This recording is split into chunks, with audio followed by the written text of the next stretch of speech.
नमस्कार दोस्तों। तो बांग्लादेश के ऊपर बांग्लादेश में उपद्रव की शुरुआत उस्मान हादी की डेथ के बाद से शुरू हो गई थी। उस्मान हादी जो वहाँ का बड़ा स्टूडेंट लीडर था, नेशनल सिटीजन पार्टी का, कहा जा रहा था बहुत ज़्यादा वोट है उसके पास, बड़ा लीडर मतलब माना जा रहा था एनसीपी का। उसकी डेथ के बाद बांग्लादेश में उपद्रव शुरू हुआ, खास तौर से हिंदूज़ को वहाँ पर टारगेट किया गया। लेकिन ये टारगेट सिर्फ बांग्लादेशी हिंदूज़ के ऊपर नहीं, भारत को भी इसमें केंद्र में रख करके टारगेट किया गया। डिफरेंट पावर्स द्वारा, डिफरेंट वेस्टर्न कंट्रीज ने भी इसमें अपनी रोटियां सेकी और बांग्लादेश के ये सब लीडर वीडर तो बोलते रहे भारत के खिलाफ। अब भारत बांग्लादेश तो छोड़िए, पाकिस्तान के भी कई सारे लीडर्स ने भारत को टारगेट करना शुरू कर दिया, ओपनली स्टेटमेंट देना शुरू कर दिया है। शहबाज शरीफ गवर्नमेंट का बड़ा लीडर, जो रूलिंग पार्टी है उसका एक यूथ विंग का बड़ा लीडर, भारत के खिलाफ सीधी धमकी देता है कि पाकिस्तान भारत के ऊपर अटैक कर देगा, पाकिस्तान की मिसाइल्स भारत से ज़्यादा दूर नहीं है। और ऐसा हम पहली बार नहीं देख रहे हैं, ऐसा हमने पहले भी देखा है कि इस तरीके के बड़बोले बयान जो हैं वो जो बांग्लादेश के स्टूडेंट लीडर हैं वो भी देते हैं, वो पाकिस्तान के जो लीडर हैं वो भी देते हुए नजर आते हैं। तो स्टेटमेंट को पूरा देखते हैं और क्या हुआ है, कैसे हुआ है, वो सब देखते हैं। जो उपद्रव है बांग्लादेश का उसको भी देखने की कोशिश करते हैं। पर वीडियो में आगे जाने से पहले एक बड़ी अनाउंसमेंट है यहाँ पर अनअकैडमी टीम की तरफ से कि अगर आप यूपीएससी सीएससी की प्रिपरेशन कर रहे हैं तो अनअकैडमी ने यहाँ पर आपके लिए सबसे सुनहरा ऑफर लॉन्च किया है। सीधा 50% का आपको यहाँ पर डिस्काउंट दे दिया गया है। इसमें आपको अनअकैडमी के टॉप एजुकेटर जैसे मृणाल सर, सुदर्शन सर, प्रतीक सर जैसे टॉप एजुकेटर्स यहाँ पर आपको पढ़ा रहे होंगे। हमारा जो नया बैच है 25 दिसंबर से स्टार्ट हो रहा है और 24 दिसंबर को ये ऑफर खत्म हो जाएगा। इस ऑफर में आपको, अगर आप 30 मंथ्स का कोर्स लेते हो, सीधा वो 32,000 का पड़ता है और आप सिर्फ 970 रुपये, मतलब सिर्फ 1,000 रुपये से अपना यूपीएससी का सपना शुरू कर सकते हो। तो ज़रूर से इस बैच को ज्वाइन करिए, लिंक हमने डिस्क्रिप्शन में आपको यहाँ पर दे दिया है। तो पाकिस्तान की रूलिंग पार्टी का सीनियर लीडर, मतलब शहबाज शरीफ का बहुत क्लोज, एकदम राइट हैंड माना जाने वाला जो यूथ विंग का सीनियर लीडर है, उसने, जिसका नाम कामरान सईद उस्मानी है, उसने भारत के ऊपर बड़ा स्टेटमेंट दिया। उसने सीधा सीधा यहाँ पर बांग्लादेश को लेकर के भारत को मिलिट्री एक्शन तक की धमकी दे दी। उसने कहा पाकिस्तान भारत के ऊपर मिलिट्री एक्शन कर सकता है, पाकिस्तान की मिसाइल्स भारत से बहुत ज़्यादा दूर नहीं है। ये शहबाज शरीफ की गवर्नमेंट का एक इंपॉर्टेंट लीडर है।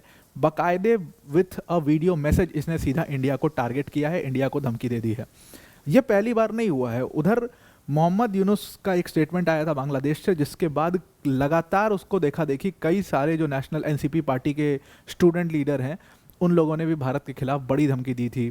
चाहे वो 7 सिस्टर्स के ऊपर बयान हो गया, चाहे वो असम को लेकर के बड़ा बयान हो गया, चाहे वो भारत की सोवरेनिटी को खतरे में डालने के लिए बयान हो गया, भारत के खिलाफ जो लोग काम करेंगे उनको शरण देने की बात हो गई। ये सारे ऐसे धमकी, ऐसे बयान ये लोग देते रहे हैं। अब ये जो है कामरान उस्मानी, ये जो लीडर है, ये रूलिंग पार्टी का बड़ा लीडर है और इसने साफ साफ यहाँ पर कहा कि भारत अगर बांग्लादेश की ऑटोनॉमी को छेड़ने की कोशिश करता है या भारत बांग्लादेश के मैटर में इंटरफेयर करता है किसी भी तरीके से, तो पाकिस्तान उसका रिटेलिएट करेगा। पाकिस्तान की फोर्सेस बांग्लादेश से बहुत ज़्यादा दूर नहीं है, पाकिस्तान की मिसाइल्स भारत से बहुत ज़्यादा दूर नहीं है। ऐसा हुआ क्यों? अब देखिए, इसमें समझने की कोशिश करते हैं इस पूरे मामले को, एक्चुअल में चल क्या रहा है। प्रॉब्लम ये हो चुकी है बांग्लादेश में समय की, डेट अनाउंस हो चुकी है इलेक्शंस की और इलेक्शंस में बड़े बड़ी पार्टीज जो हैं वो इसमें फाइट कर रही हैं। असल में क्या है कि जब मोहम्मद यूनुस को इंटरिम गवर्नमेंट का लीडर बनाया गया, उस समय यूनुस के कोई अपना मत नहीं था, यूनुस के कोई बहुत ज़्यादा, आज भी कोई बहुत पॉपुलैरिटी नहीं है बांग्लादेश के अंदर में। जमात के जो लीडर्स इसके पीछे लगे हुए थे वो अपनी पॉलिटिकल महत्वाकांक्षा के तौर पर वो तलाश रहे थे एक पॉलिटिकल ज़मीन। उन्होंने एक प्रोटेस्ट को एक मूवमेंट बनाया, उन्होंने पूरा वायलेंस किया, शेख हसीना की सरकार गिराई और उसके बाद उनको उम्मीद थी कि जब इलेक्शन होंगे तो ये जो जितने जमात के लीडर हैं ये लोग बड़े बड़े लीडर्स बनेंगे और इनकी सरकार आएगी।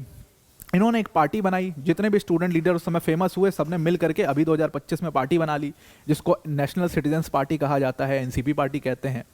और उसके जो बड़े बड़े लीडर्स हैं they are like poster boys, youth का काफ़ी सपोर्ट, तो उनके पास अच्छा खासा वोट है। लेकिन दूसरी तरफ एक पार्टी है बीएनपी, खालिदा जिया की पार्टी, और खालिदा जिया की तबीयत उसी में ख़राब हो गई, वो एकदम टोटली आउट हैं इसमें।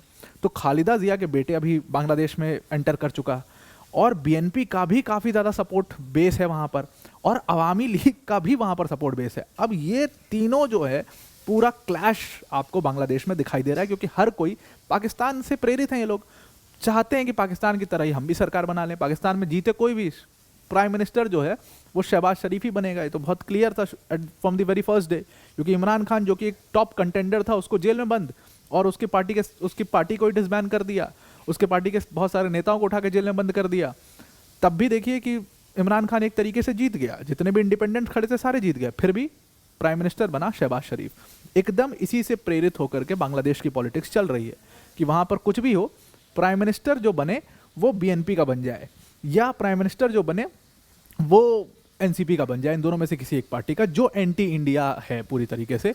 और इसमें बहुत सारे वेस्टर्न फोर्सेस भी लगी हुई हैं। असल दिक्कत ये है, और इसीलिए भारत के ऊपर इन लोगों ने सीधा निशाना साधना, मतलब हर तरीके से जैसे निशाना साधा जा सकता है, भारत के ऊपर इन लोगों ने निशाना साधना शुरू कर दिया। अब ये सब दौर इतने वायलेंस में कैसे बदला बांग्लादेश के अंदर, ये सारे स्टेटमेंट, पाकिस्तान का इसमें क्या लेना देना? बहुत सिंपल सा लॉजिक है। असल में बांग्लादेश का जो स्टूडेंट लीडर है उस्मान हादी, जिसकी तस्वीर यहाँ लगी हुई है, उस्मान हादी की डेथ हुई। उस्मान हादी को सर में गोली मार दी गई। इसी पॉलिटिकल असैसिनेशन का एक एग्जाम्पल था ये। और बांग्लादेश के एनसीपी पार्टी ने इसका इल्ज़ाम भारत के ऊपर लगाया कि अननोन गनमैन जो गोली मार रहा है ये भारत का है और भारत का इसमें हाथ है, भारत बांग्लादेश को डिस्टेबलाइज करना चाहता है। इनको याद रखना चाहिए कि भारत वो देश था जिसने बांग्लादेश को बनाया है, पाकिस्तान वो था जो बांग्लादेश के साथ सब गलत चीज़ करना चाहता था, बांग्लादेश को डिस्टेबलाइज करना चाहता था। ये भूल गए हैं, शायद इनको इतिहास का बहुत ज़्यादा ज्ञान नहीं है। तो इन्होंने भारत के खिलाफ तमाम दलीलें देनी शुरू करी, और यही चीज़ अब पाकिस्तान तक पहुंच गई, क्योंकि ये स्टूडेंट लीडर मारा गया और अभी एक और स्टूडेंट लीडर मारा गया। तो बाकायदे वीडियो मैसेज के दौरान इसने ये बात की, वाई उस्मान हादी, क्यों उस्मान हादी को टारगेट किया गया। मोहम्मद कामरान सईद उस्मानी इस लीडर का नाम है, पाकिस्तान का बड़ा लीडर है, और इसने भारत के ऊपर कॉन्स्पिरेसी करने का बहुत सारा इल्ज़ाम लगाया कि भारत एक कॉन्स्पिरेसी ये कर रहा है कि वो बे ऑफ बंगाल में जो बांग्लादेश का एक्सेस है उसको ख़त्म करना चाहता है। एक कॉन्स्पिरेसी का ये लगाया कि मुस्लिम को मुस्लिम के खिलाफ, ये सीधा इसी बात पर आ जाते हैं जहाँ पर भी इनको लगता है कमज़ोर पड़ रहा है, इनके पास फैक्ट्स खत्म होते हैं, ये ऐसी बातों पर आ जाते हैं, जो आसिम मुनीर अभी दो दिन पहले बोल रहा था। तो ये कहा मुस्लिम को मुस्लिम के खिलाफ लड़ाना चाहते हैं, इसलिए वो ऐसा कर रहे हैं, इसलिए वो बाहर से सपोर्ट कर रहे हैं। ये सारी बातें इसने खुलेआम यहाँ पर बोली। इसने टारगेट किया भारत को कि भारत जो है वो अखंड भारत बनाना चाहता है, वो पाकिस्तान का हिस्सा लेना चाहता है, वो बांग्लादेश को भी अपने मिलाना चाहता है, वो अखंड भारत बनाना चाहते हैं।